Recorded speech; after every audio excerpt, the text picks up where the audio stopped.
பார்த்தீங்கன்னா அட்வான்டேஜஸ் இந்த டீ பார்த்தீங்கன்னா டிஸ்அட்வான்டேஜஸ் ஸ்டார்ட் பண்ணுறோம்.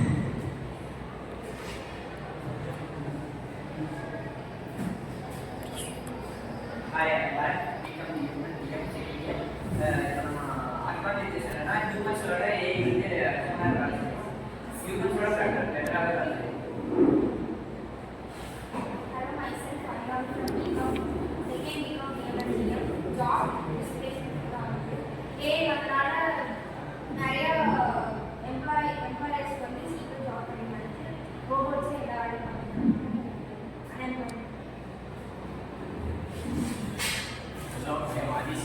அவங்க சொன்னது ஓகே. ஆனால் வந்து ஏஐ வந்து 24 ஹவர்ஸ் இது ஒர்க் பண்ணலாம். ஆனால் இவங்க வந்து 8 ஹவர்ஸ் ஒர்க் பண்ணுறாங்க.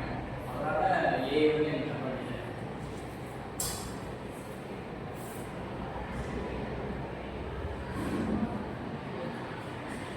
டிஸ்அட்வான்டேஜ் கம்மியானது பரவாயில்ல, அட்வான்டேஜஸ் வந்து சொல்லணும். கொஞ்சம் டவுட்டாக தான் இப்போ வந்துட்டு எல்லா ஆப்ஸ்லையும் ஏஐ ஆப்ஷன் இருக்குது. நமக்கு தெரியல அந்த ஆப்பில் ஒரு ரெடி மட்டும் போட்டு அந்த ஃபினான்ஷியலாக ஏஐ அதனால் எனக்கு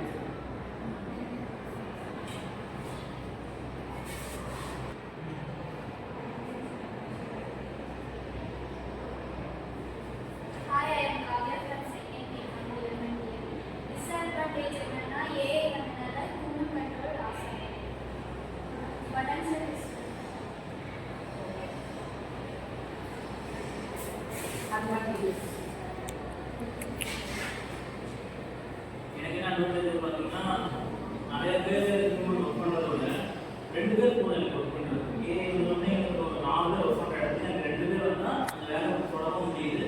ஸோ எனக்கு கொஞ்சம் ஒரு ப்ராஃபிட்டாக கிடைக்குது. டைம் கொஞ்சம் சேவ் ஆகும். இப்போ டைம் சேவ் ஆகுதுன்னு கௌஷிக் சொல்லலாம். அதாவது ஏஐயோட டெக்னாலஜி அப்ளிகேஷன் பண்ணங்காட்டி அஃப்கோர்ஸ் டைம் வந்து சேவ் ஆகுது. ஒரு ஹியூமன் பண்றதை விட அது இன்னும் சீக்கிரமான டைம்ல 8 ஹவர்ஸ் ஒரு ஹியூமன் பண்ண வேண்டிய போது மேபி அது 4 ஹவர்ஸ்ல முடியுதுன்னா டைம் கொஞ்சம் முடியும். இதுக்கு என்ன மாதிரி இந்த டைமுக்கு என்ன நீங்க சொல்லுவீங்க? ஒரு டிஸ்அட்வான்டேஜ் எப்படி அதை எப்படி சொல்லலாம்?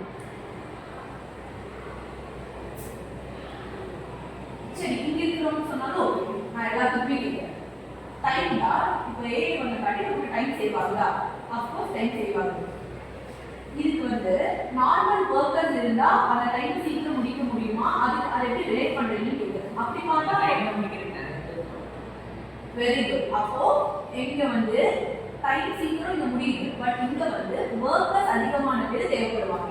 நம்மளாலையும் 4 மணி நேரத்துக்கு ஹியூமன்ஸால முடிக்க முடியும். பட் இந்த ஹியூமனோட கவுண்ட் அதிகமாக தேவைப்படுது. பட் இங்கே அந்த மாதிரி எதுவும் கிடையாது. ஹியூமனோட கவுண்ட் எந்த அளவுக்கு அதிகமாக தேவைப்படுதோ அந்த அளவுக்கு உங்களுக்கு சேலரி அந்த அளவுக்கு இப்போ ஃபார் எக்ஸாம்பிள் ஐடி சொல்ல முடியாது. அதுக்கான எலக்ட்ரிசிட்டி எல்லாமே ஹியூமன் இப்போ நான் எம்ப்ளாயி இருக்கேன் அப்படின்னா நான் இங்கே 8 மணி நேரம் இருக்கேன்னா 8 மணி நேரத்தோட செலவு ஓகே.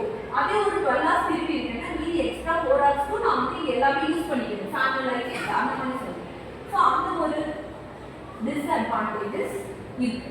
எங்க இந்த பக்கம் ஏஐ இல்லாமல் இருந்துச்சுன்னா வேற ஏதாவது ஏஐயோட பெனிஃபிட்ஸ் இப்போ ரீசெண்டாக 2024 என்ன ட்ரெண்டிங் இருக்குதா? ஏஐ அப்ளிகேஷன்ஸ் எது ட்ரெண்டிங் இருக்குது? ரீசெண்டாக ஏதோ ஒரு நியூஸில் பார்த்தேன். ஏஐனால ஏதோ ஒன்று கண்டுபிடிச்சிருக்காங்க. ஏதோ உங்களுக்கு தெரிஞ்ச வேறு தான் ட்ரெண்டிங்.